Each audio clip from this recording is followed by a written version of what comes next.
Pemirsa, hasil undian babak keempat kualifikasi Piala Dunia 2026 zona Asia, Timnas Indonesia tergabung di grup B bersama Saudi Arabia dan Irak. Di fase sebelumnya, Timnas Indonesia sudah pernah menghadapi dua tim tersebut. Lantas seperti apa peluang Timnas Indonesia di babak keempat kualifikasi Piala Dunia 2026 zona Asia? Segera kami membahasnya bersama mantan pemain Timnas Indonesia, Indrianto Nugroho. Terima kasih Coach Indrianto sudah bergabung bersama Jawapos TV. Ya, selamat malam Mas, Mbak. Langsung saja, seperti apa ini peluang Timnas Indonesia tampil di babak 4 kualifikasi Piala Dunia? Ya, pasti optimis, kita juga selalu gaungkan ya, walaupun kita main di luar, tapi ya perjuangan masih panjang, masih ada waktu beberapa bulan lagi untuk menghadapi tanggal 8 di Oktober nanti.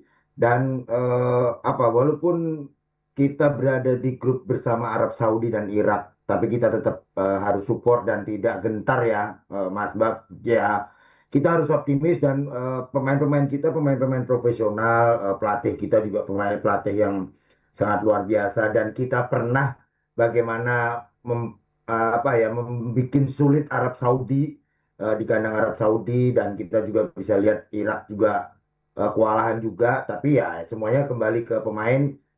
Mental mereka juga harus disiapkan juga gitu, Mbak. Ya, pada laga pertama Indonesia akan melawan Arab Saudi dan di laga kedua Indonesia akan berhadapan dengan Irak. Lantas seperti apa head to head antara Indonesia dengan Arab dan Indonesia dengan Irak, Coach? Secara kualitas ya sebenarnya di Asia kita juga, apalagi pemain-pemain kita saat ini head to headnya kita juga jauh sebenarnya secara ranking, tapi secara permainan kan kita tidak tahu ya, karena pemain kita juga berada di Eropa, pemain kita juga berkualitas, diasporanya juga berkualitas, squadnya, kedalaman squadnya kita juga mumpuni juga. Jadi jangan merasa menyerah dulu sebelum bertanding, tapi ya semuanya butuh proses, butuh perjuangan ya, dan pemain-pemain kita pasti punya mental.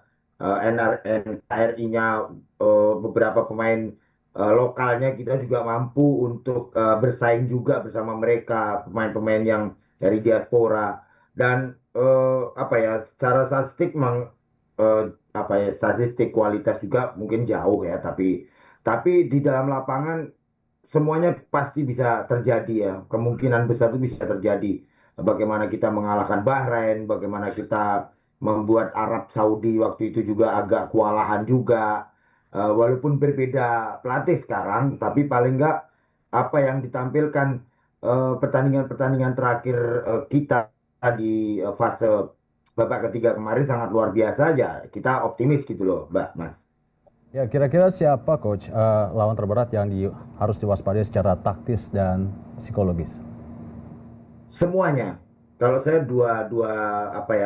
lawan kita itu Arab Saudi dan Irak itu patut diwaspadai. Ini yang dibutuhkan oleh terutama pelatih fisik untuk bagaimana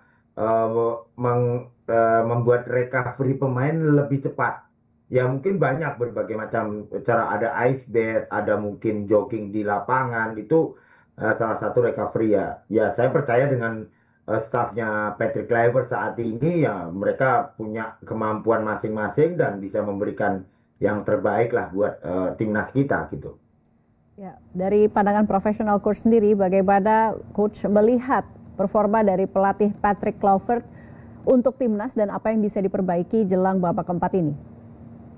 Ya, sejauh ini pemain-pemain kita bisa melakukan apa yang telah diberikan, strategi lah atau taktikalnya seperti apa. Pemain juga sudah bisa melakukan hal yang baik juga.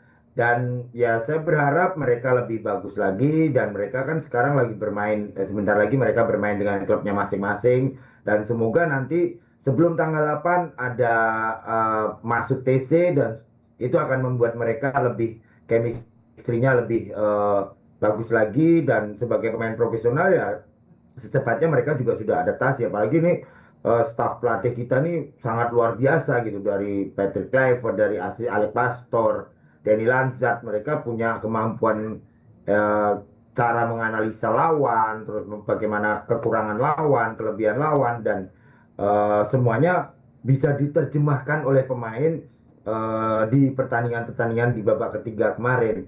Dan pemain-pemain kita yang saya bilang tadi, skuadnya skuad mahal, skuad kedalaman skuadnya juga cukup bagus. Dari back masih ada Messilgers, dari tengah masih ada banyak pemain yang bisa diandalkan, dan pemain-pemain kita juga sangat punya apa ya, nasionalismenya yang sangat luar biasa. Apalagi sekarang Ole juga lagi bagus-bagusnya, tapi kemarin sedikit cedera, jadi mungkin ya saya berharap Ole bisa tampil kembali beberapa waktu yang akan datang, Mbak. Coach, seberapa besar peluang Indonesia bisa lolos langsung ke Piala Dunia melalui babak keempat ini? Iya, kalau kita harus optimis ya paling ya 60% lah. Tapi semuanya kembali ke pemain, bisa menerapkan apa yang diberikan, strategi yang diberikan oleh Patrick Kluivert, dan support dari masyarakat. Saya berharap bisa memberikan yang terbaik lah buat pemain kita, memberikan support yang bagus. Netizen juga memberikan, walaupun mainnya di Arab, tapi saya percaya dengan kemampuan supporter Indonesia, pasti mereka juga akan datang ke Arab, apalagi pertandingan yang kita lakukan di Arab Saudi. Banyak juga supporter yang datang ke stadion untuk mensupport pemain kita. Baik, terima kasih banyak insight-nya Coach Indrianto Nugroho. Kita berharap yang terbaik untuk Timnas Indonesia. Sampai jumpa. Sama-sama. Ya, sama-sama Mbak, Mas.